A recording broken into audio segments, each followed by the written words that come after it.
Hey guys, what's up? Welcome back to the channel. It's Cynicalex. Today we're going to check out Red Skull on my account with this new uniform. I'm going to talk about my build. I'm going to talk about the pros and cons of this character, give you guys the deep dive, all the goods, and let you know what to expect if you're going to be picking up this Hydra Armor. And I think like Rogue, like Ronin, like Winter Soldier, this is a top to bottom rework that completely transforms the character.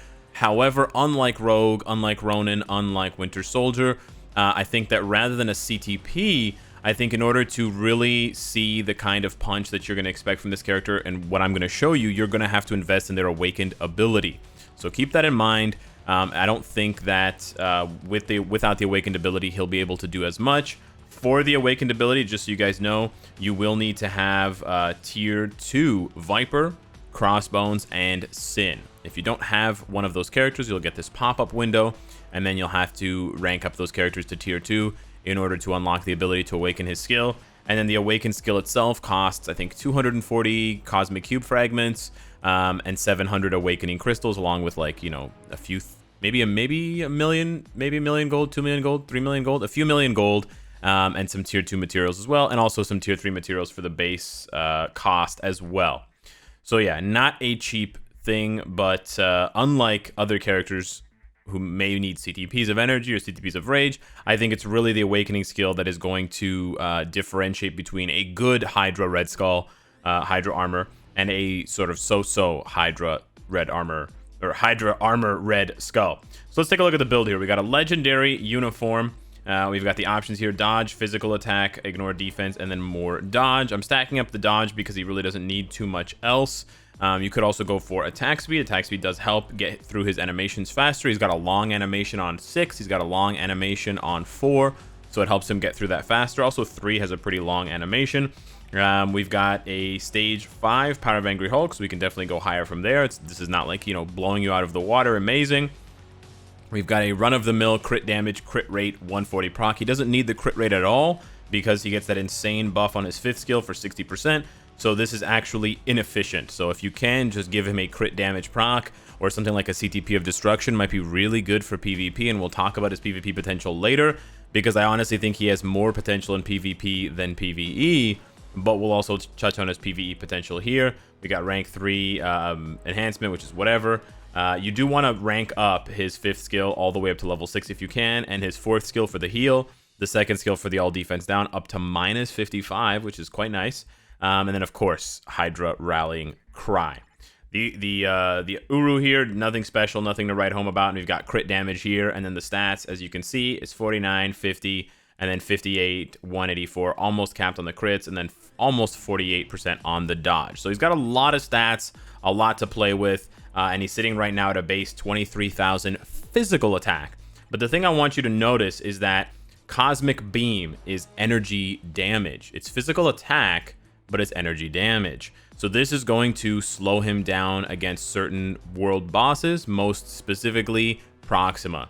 So you can't use him against Cull Obsidian because all of his other skills, especially 6, deal physical damage. If this dealt energy damage, then you could use him against Cull Obsidian, but it doesn't, so he can't. And then, you know, against Prxima, he's going to slow down because of this. He can't do Ebony. He can do Corvus, but it'll take a 50% damage reduction. So that is one thing I will say for this uniform. If you're just getting it for World Boss, it might not be as appealing. He can smash Prxima even with this, but this does kind of hold him back from really smashing Prxima.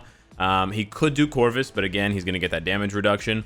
And then he could do some Thanos. But on the flip side, and again, it really depends on what you need him for, but on the flip side, he dominates.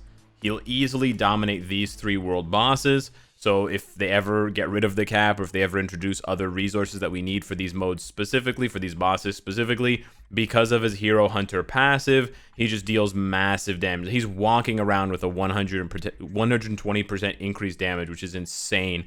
Highest in the game, of course, way higher than any other character. So I can just give you, I mean, I know it's only stage 19. I know it's not a very high stage, but I can just give you guys a glimpse into how much of a punch he packs with no buff whatsoever, no leadership. Well, actually, I do need the ignore dodge. All right, I jumped the gun there without the strikers. We definitely do need them for the 100%, you know, chance to ignore dodge. But if you see here, we just pop 1 skill, and he's dodging some of it because he's out of the way. But like, the damage is like he's gonna deal damage as fast as some combat tier 2s or tier 3s who have the type advantage. Keep in mind he has the type disadvantage against Quicksilver, and he's still dealing damage. But let's jump into some other content so you can see what he can do with and without strikers. So now first up on this stage 50 Prxima without strikers, we're going to see what he can do. Keep in mind that all of his abilities are going to last the full amount of time. We dropped the all defense down into the 6. We did miss the proc, which is kind of disappointing, but maybe we can swing it back around here. But we get more than a bar's worth of damage there, and it'll be back up in 30 seconds. We can stall with this one.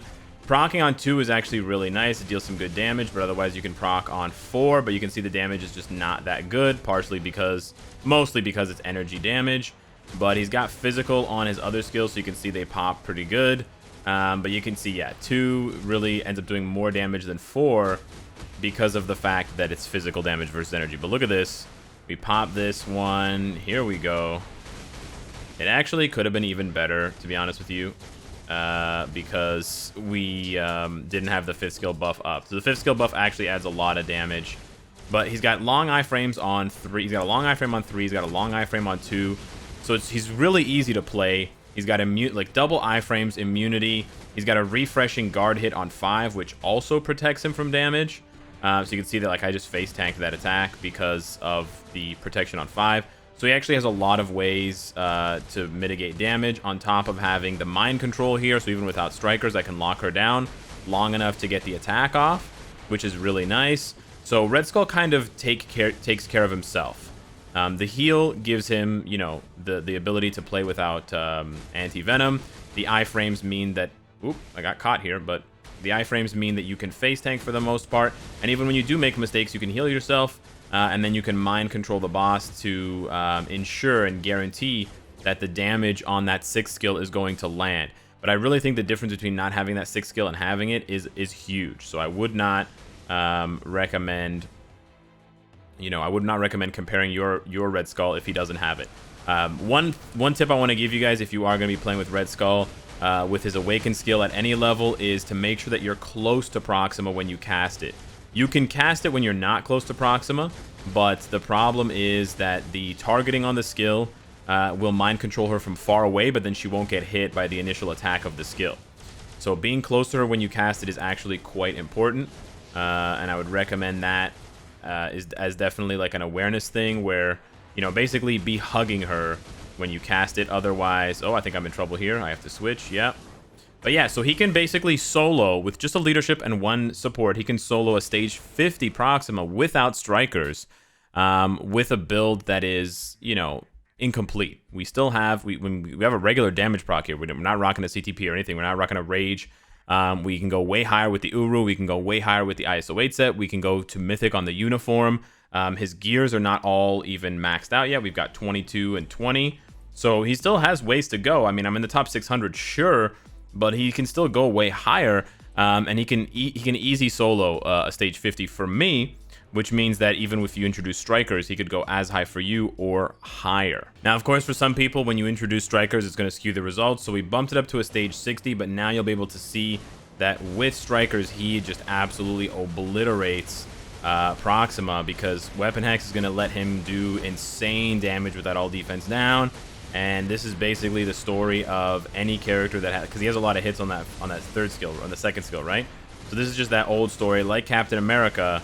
Yeah, you know, Baron Zemo, he, you know, claps massive damage, and, you know, I'm not even proccing with a regular obelisk. Wow.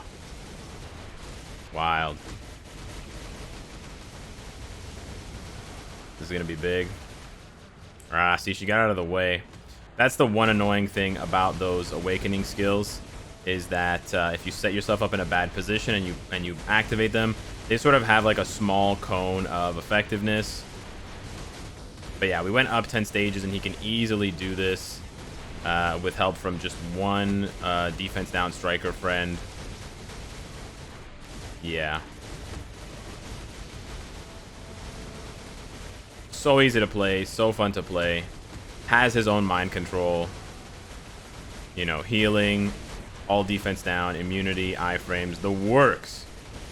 He's got the works.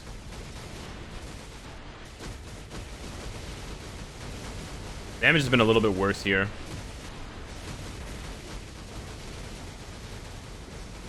We had that huge spike at the beginning. I think we're attacking at the same time as Weapon Hex. So I think that appears to be the problem. We're going to skip the second skill here and then attack here. Yeah, I think that's going to... Yeah. Okay. That was like 2.5 bars, casually. Okay. Yeah. So we could probably clear this in 2 minutes if we get lucky with Weapon Hex. So he could probably go into the 70s and into the 80s for me, and that's considering his, that's considering the fact that he's dealing with the energy reduction, the energy damage reduction, because Prxima is very high energy defense. So imagine if he didn't have to deal with that. Next up, I do want to show you guys some content with him in PvP. He does lack penetration, which is a big thing for PvP, but I do think he can be very good because of the fact that he has that increased damage against superheroes. So I actually do want to just give you guys a small taste here before I do like a full in-depth video later on, and I'll sort of practice things out with him. But that 20% damage reduction, which you can stack with Colossus, and that 120% increased damage is so insane. So we're going to go with this team to get Wasp's passive as well as the lead. And I'm just going to jump into a couple of friendly matches here. I want to see first against, this is one of the top ranked Silver Surfers in the game, Common Folk. She's got like rank 2 or rank 3 Silver Surfer. I want to see how he handles the Reflect. I don't think he's going to do well against the Reflect personally. That's just my guess.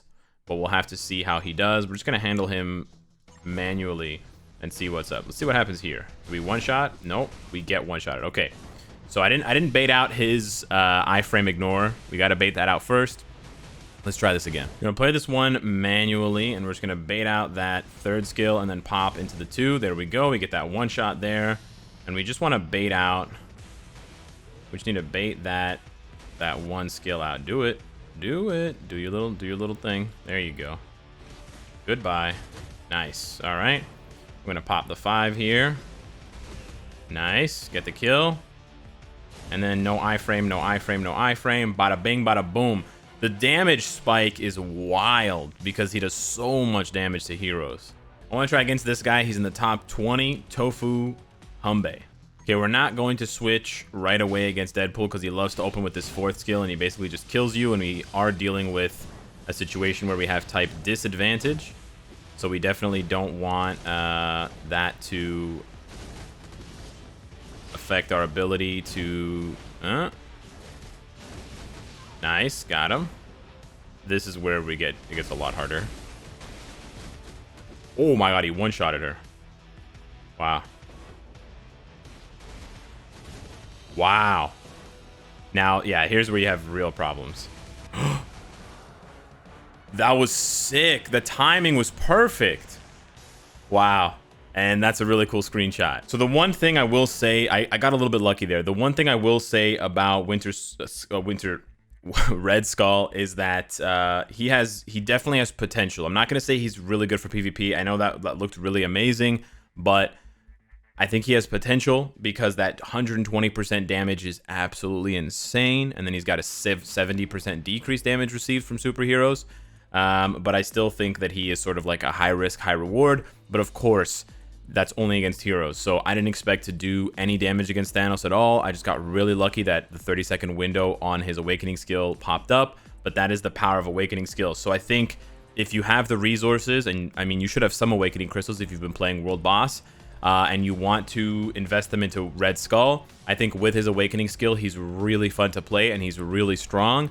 Is he like meta strong? I don't know. I kind of don't want to say he is. I don't think so, but I think he's pretty close to being meta. He maybe is like where Winter Soldier is, or kind of hangs around, where he's not quite strong enough to hang with the big boys and big girls 24/7, but he's got those flashes and those moments, and he's got the right setup and sort of combination of abilities that make him able to take anybody out in the right conditions.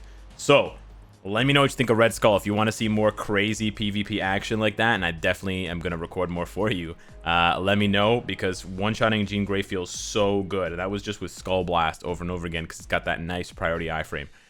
Woo! Red Skull, baby. Hit me up. Hail Hydra in the comments down below. Thank you so much for watching, and I will see you in the next one. Take care.